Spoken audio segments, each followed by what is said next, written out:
Hello everyone, it's so wonderful to be with you today with a brand new story called The Magic Willow Tree.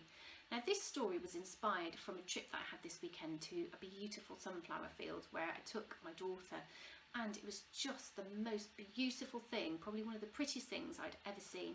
So when I got home I decided to write the story and to share it with you all today. So I hope you enjoy it, get yourself comfy and come and sit down. The Magic Willow Tree.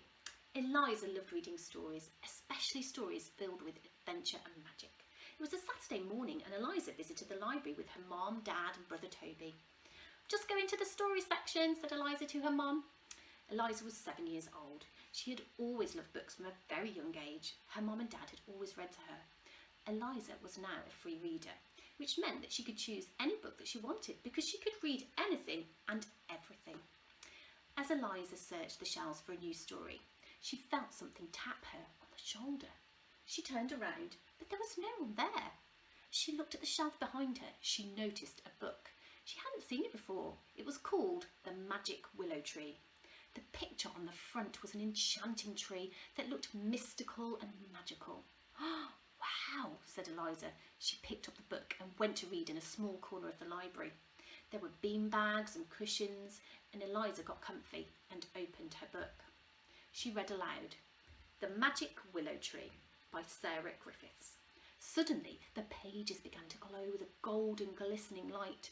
The page started to move towards her and the image of the tree jumped out at Eliza.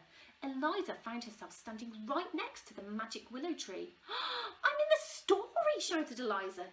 Eliza looked around. She was completely surrounded by sunflowers blowing in the breeze, and beyond where she stood there were fields filled with these golden summer flowers.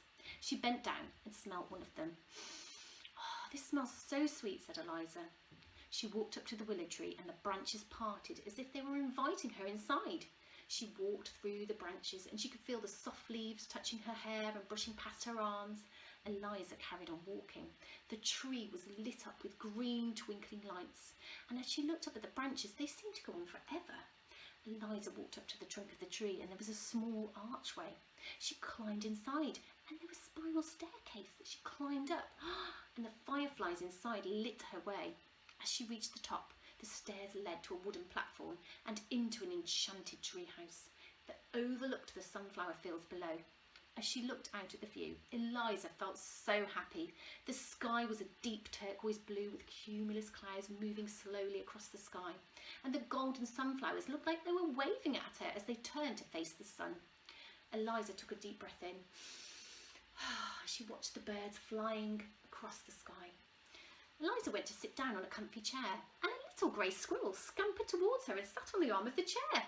"Hello," said the squirrel. "Oh, hello," said Eliza. You can speak," she said. "Oh yes, we live in the magic willow tree. All the creatures that live here can speak." "Wow," said Eliza. She looked around the room and she spotted an owl staring at her. "Hello," said the owl. "I want to show you something," said Owl. They walked over to a lookout point where there was a large telescope. "Go on, take a look," said Owl. As Eliza peered through the telescope, she saw into her own house. "We are the animals of the magic willow tree, and we are here to look after you and protect you." Eliza continued to watch through the telescope. She watched as she saw her mum and dad encourage her and her brother to go to the park.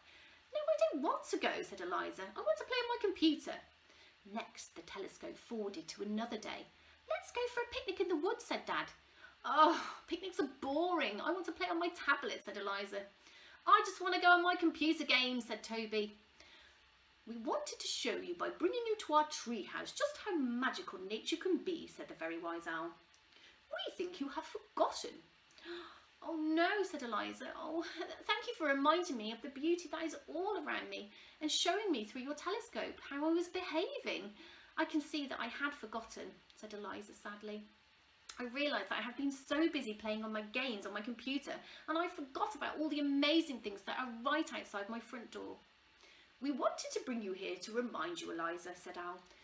I promised to go outside every day and explore," said Eliza. As she stood and looked out over the sunflower field, she was filled with happiness. It was one of the prettiest and most beautiful things she had ever seen. "That is wonderful to hear," said Owl. "Wonderful." Now it was time for Eliza to go home. She waved goodbye to her new woodland friends. She climbed down the spiral staircase and walked back through the branches of the willow tree. As she stood in the sunflower field, she picked up the book, and as she opened it, she saw the library and the beanbag where she had been sat.